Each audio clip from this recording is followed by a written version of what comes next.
Alors, aujourd'hui, on s'intéresse à une figure absolument centrale du XXe siècle, Fidel Castro. Il est né un 13 août 1926. On va essayer, à travers différents récits, de comprendre un peu son parcours. Oui, comment ce jeune avocat, finalement, a pu diriger Cuba pendant presque 50 ans. C'est ça qui est fou. 50 ans.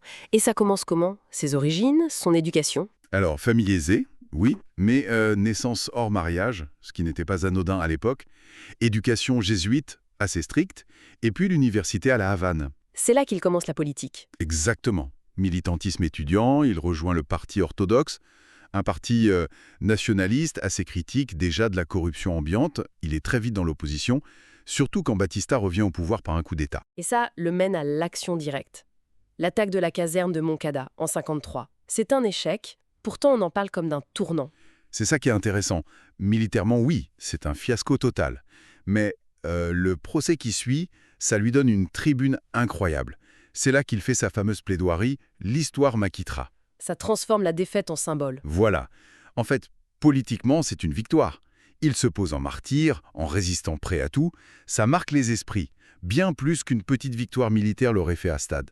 Il est amnistié, part au Mexique, et là, rencontre clé avec Che Guevara. Oui, deux personnalités fortes, mais une même détermination.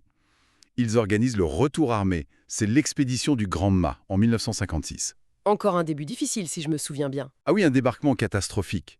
Ils sont très peu à survivre et à atteindre la Sierra Maestra. Fidel, Raoul, son frère, le Che, une poignée d'hommes. Et pourtant, depuis cette base précaire dans les montagnes, la guérilla va prendre. Comment ils arrivent à convaincre les paysans? Ils sont sur le terrain, ils vivent comme eux. Ils promettent la réforme agraire, très attendue. Et puis, il faut dire que le régime de Batista est de plus en plus brutal, corrompu. Donc Castro apparaît comme une alternative crédible. Exactement. Et sa popularité grandit, même au-delà de Cuba, aux États-Unis au début, figurez-vous. Jusqu'à la fin 1958, Batista s'enfuit. Et janvier 59, l'entrée triomphale à la Havane. C'est l'image du libérateur. Mais ça ne dure pas si longtemps, hein. Très vite, les choses se corsent. Les élections promises n'aurions jamais vu. Reporté. La peine de mort est rétablie, appliquée largement via une justice révolutionnaire. Les anciens du régime Batista, mais aussi vite des opposants. Des anciens compagnons de lutte même, comme Hubert Matos. Tout à fait. Et la répression s'organise contre les groupes armés anticastristes qui apparaissent, notamment dans l'Escambré. C'est le début d'une autre guerre, interne cette fois. Et sur le plan économique, ça bouge aussi très vite. Nationalisation. Oui, la réforme agraire, les nationalisations touchent de plein fouet les intérêts américains, notamment la United Fruit Company.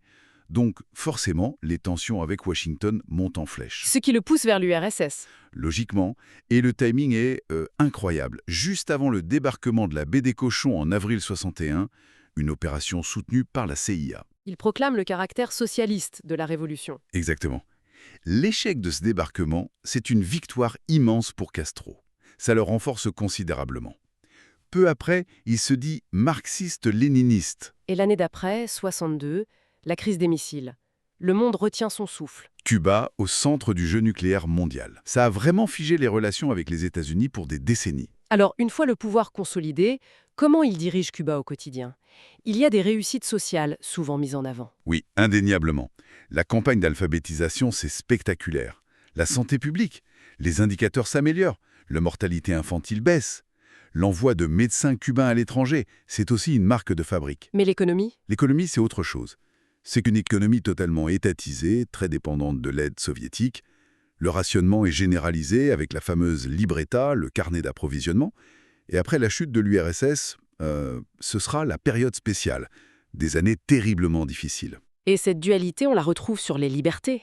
Succès sociaux d'un côté, répression de l'autre. Tout à fait. La dissidence est constamment réprimée. On a parlé des UMAP dans les années 60, ces camps de travail pour rééduquer homosexuels, religieux, opposants. Et plus tard, le printemps noir de 2003, l'arrestation de 75 dissidents, journalistes, militants. C'est ce qui a donné naissance aux Dames en blanc.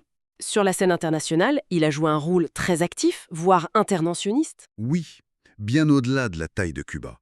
L'engagement militaire en Afrique, c'est majeur. L'Angola, l'opération Carlota, des dizaines de milliers de soldats cubains, la bataille de Cuito-Cuanavale contre l'Afrique du Sud de l'apartheid, c'est très coûteux, mais ça lui donne un prestige énorme dans le tiers-monde. Et puis, il y a des zones d'ombre, comme l'affaire Ochoa en 89. Oui, l'exécution de ce général héros de l'Angola, officiellement pour trafic de drogue. Ça a beaucoup interrogé sur les luttes de pouvoir internes, les raisons réelles, ça reste débattu. Arrivent ensuite les problèmes de santé, vers 2006. Oui, une grave opération intestinale. Il transfère le pouvoir à son frère, Raoul, d'abord temporairement, puis de manière définitive en 2008. Il se met en retrait, écrit, reçoit des personnalités. Jusqu'à sa mort en novembre 2016. Et là, les réactions sont contrastées, c'est le moins qu'on puisse dire. C'est ça. À Cuba, deuil national, une immense procession. À Miami, c'est la fête dans les rues. Et à l'international, pareil. Hommage appuyé de certains leaders, notamment en Amérique latine, et rappel de son bilan autoritaire par d'autres. Il avait refusé, paraît-il, tout culte de la personnalité après sa mort. Pas de statue, pas de rue à son nom. C'est ce qui a été appliqué en effet. Ça fait partie du paradoxe du personnage. Bon, en quelques minutes, c'est difficile de résumer une vie aussi dense, aussi controversée, de jeune révolutionnaire à leader mondial pendant un demi-siècle. Absolument. Et la question qui demeure, au fond, c'est au-delà de l'icône anti-impérialiste pour les uns ou du dictateur pour les autres, qu'est-ce qui reste de son long règne aujourd'hui à Cuba, hein? Comment son héritage complexe continue d'influencer l'île et sa place dans le monde? C'est peut-être ça la vraie question. Distinguer l'homme, le mythe et la réalité du pouvoir.